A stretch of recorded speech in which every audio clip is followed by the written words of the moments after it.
Well, I think we have a little bit better feel for, you know, the guys that we have that have been here, and also the direction that we're going, you know, going forward.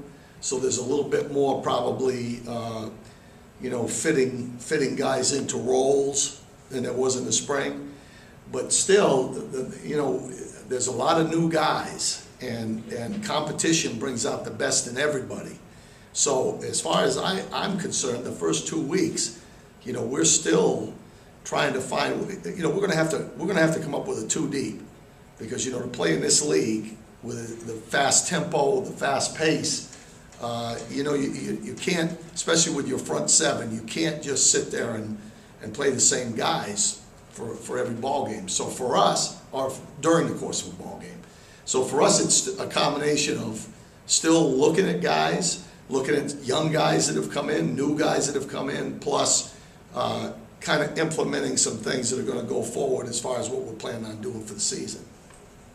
I want us to play from the snap to the whistle, no matter what the situation, no matter what the time, no matter what the score.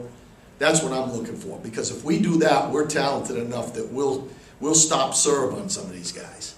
You know, but it's going to have to be, you know, it's a work in progress from that standpoint, because we still don't have the 11 guys or the 20 guys that we're going to play on a regular basis. So for me, I think the biggest thing is I think we made progress in the spring with the fourth quarter attitude, and that's what I'm talking about is, you know, people are going to know they played us when we play. And then how good we are is going to depend on how quickly we can come together as a team.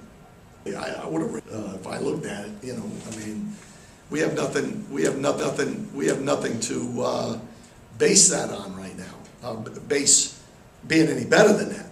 You know, I think that you know, when you go a couple years and you don't win, the general opinion is that you have guys that can't win, and you know, I disagree with that.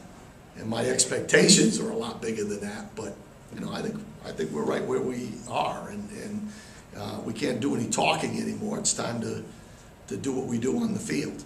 Is that an advantage for you, with the idea that no expectations? I mean, does that help? I mean, nowhere to go but up. Well, I kind of liked it, you know, in 1992 and 93 when we were with the Cowboys and everybody was shooting at us, but I don't know that it's either one. I know that from a motivational standpoint, our guys would have to think that we have a lot to prove, and sometimes that is that is an advantage. Yesterday, Coach Weiss talked about, you know, you said 20 yesterday. I think he said 22 guys you needed on defense. How many of those guys are linemen? Well, there's going to be a lot of the front group is really where you're talking about. We feel like our secondary, the starters, are pretty strong. I mean, I feel good about them. And now we've got to find some backups. In the front, we feel like we're going to have to play 2 groups, you know, because that's where the big guys are the ones that get a little bit winded, they get a little bit, if we're asking them to run to the ball every single play. Now, if they're going to take plays off and stuff, then that's a different story. And we don't feel, we're going in with the idea that our first and second unit are going to be pretty close to the same guy.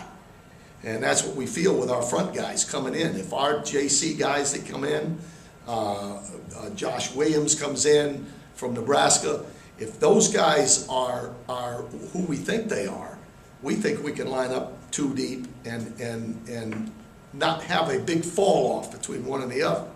And so, you know, that's where you're going to see the majority of the guys playing quite a bit more. So as of now, how many do you think you have on that line that you know you can count on? Or do you know that yet? I can't answer that one